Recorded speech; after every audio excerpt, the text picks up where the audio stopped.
کہ مرنے سے پہلے ہم سب کر لے استغفار. کتابوں کا خدا اور ہے، بابوں کا خدا اور.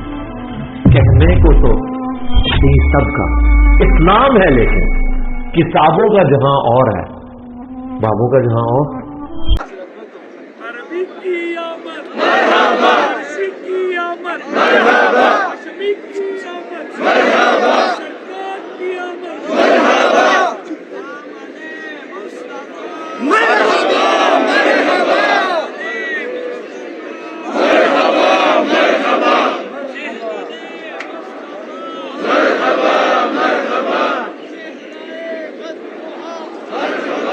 مرحبا توحید اور توہین میں فرق کرنا چاہیے. یہ بڑا خطرناک معاملہ ہے. کوئی یعنی قرآن پاک میں تو آیا کہ نبی کی آواز سے لا ترفعوا اصواتکم فوق صوت النبی، نبی کی آواز سے بھی آواز بلند ہوئی نا تو تمہارے اعمال برباد ہو جائیں گے.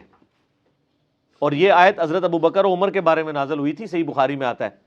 جب نبی علیہ السلام کی مجلس میں انہوں نے آپس میں کوئی ایک اختلاف رائے کیا اور اس میں ان کی آوازیں بلند ہو گئی، تو اللہ نے آیات نازل کی کہ نبی کی موجودگی میں آپس میں بھی اونچی آواز کرو گے تو تباہ و برباد.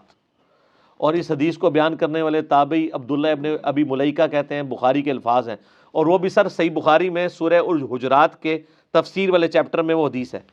عبداللہ ابن ابی ملیکہ کہتے ہیں قریب تھا کہ مخلوق کے دو بہترین اشخاص تباہ و برباد ہو چکے ہوتے، ابو بکر اور عمر، جب رسول اللہ کی موجودگی میں انہوں نے آپس میں گفتگو میں آواز بلند کی.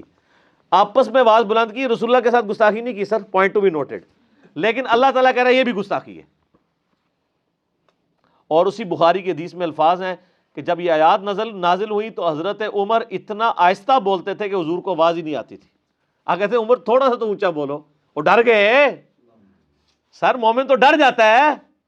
پھر آیات نازل ہوئی ان الذین یغضون اصواتهم عند رسول اللہ، جو لوگ رسول اللہ کے حضور اپنی آوازوں کو پست رکھتے ہیں، یہ وہی لوگ ہیں جن کے دلوں کو اللہ نے تقوی کے لیے چن لیا ہے. اور یہ آیت آج بھی روزہ شریف پہ لکھی ہوئی ہے. جالیوں کے اوپر جو آیت لکھی ہے وہ یہی ہے، ان الذین یغضون اصواتهم عند رسول اللہ، جو لوگ رسول اللہ کے حضور اپنی آوازوں کو پست رکھتے ہیں ان کی اللہ تعالیٰ نے دلوں کو تقوی کے لیے چن لیا ہے.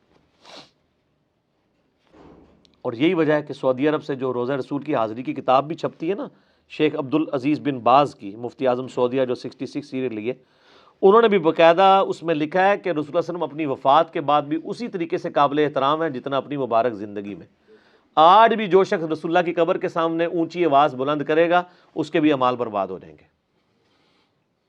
اور یہ ان کی بات غلوف نہ سمجھیے گا، اس کو سپورٹیو ایک بخاری کی حدیث ہے کہ حضرت عمر فاروق رضی اللہ تعالیٰ عنہ ایک دفعہ مسجد نبی میں آئے تو دو بندے آپس میں گفتگو کر رہے تھے، ان کی آوازیں بلند ہوئی.